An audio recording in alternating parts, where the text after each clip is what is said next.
انت وانت بتقول كاست العمل نسيت تقول اسمي. تمام يا استاذ حسن. ترفع قضية على حسن الرداد. ملك أحمد زاهر صوتها طلع ومش هتسيب حقها.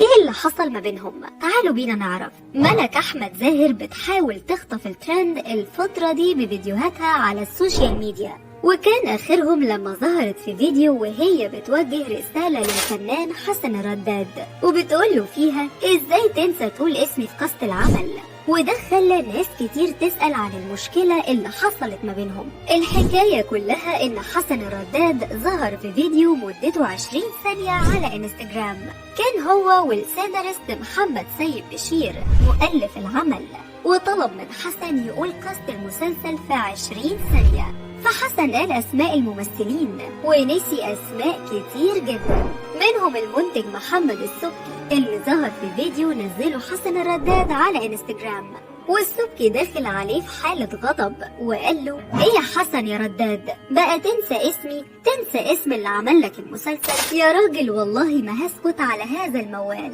فحسن قال له ده فيديو كنا بنهزر، واتدخلت الفنانة سلوى عثمان علشان تهدي السبكي، فقال لها ما هو نساك انت كمان، فقالت له ما انا مهدلته، هو انا سبته؟ السبكي قال له والله لا كلم شيرين مخرجة العمل. وبعدها شير الفنان محمود البزاوي فيديو وحسن الرداد بيقول له مش عايزين محمد سيد بشير يوقع ما بيننا، فقال له ما خلاص وقع وانت قلت له كل الاسماء ونسيت اسمي، فقال له مش بالاسماء، انت في قلبي يا ريس. وحسن اداله شوكولاته كعربون صلح ما بينهم، وبعدك عليا ونعمل صلح. وبكده اتضح ان كل الفيديوهات دي ما هي الا استراتيجية ترويجية جديدة ابتكرها حسن الرداد علشان يروج لمسلسله الجديد، وهي انه يفتح معركة وهمية على السوشيال ميديا علشان يقدر يشد الانتباه بفكرة الخناقات. وطبعا ملك احمد زاهر دخلت على الخط وشيرت فيديو هي بتعاتب حسن الرداد في حالة من الغضب، وقالت له ملك متفهمة جدا الموقف اللي انت كنت فيه، بس ازاي تنسى تقول اسمي؟ وقالت له انا مش هسيب حقي وهرفع قضية.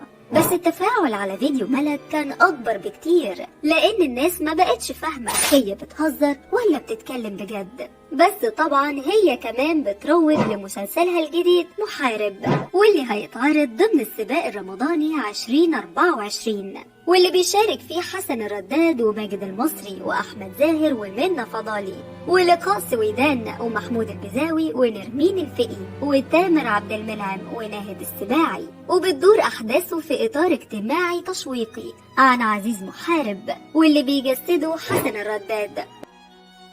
بس عامة تمام يا استاذ حسن، انا عارفة قضية، انا عارفة قضية مش هسيب حقي، انا قلت اقول يعني.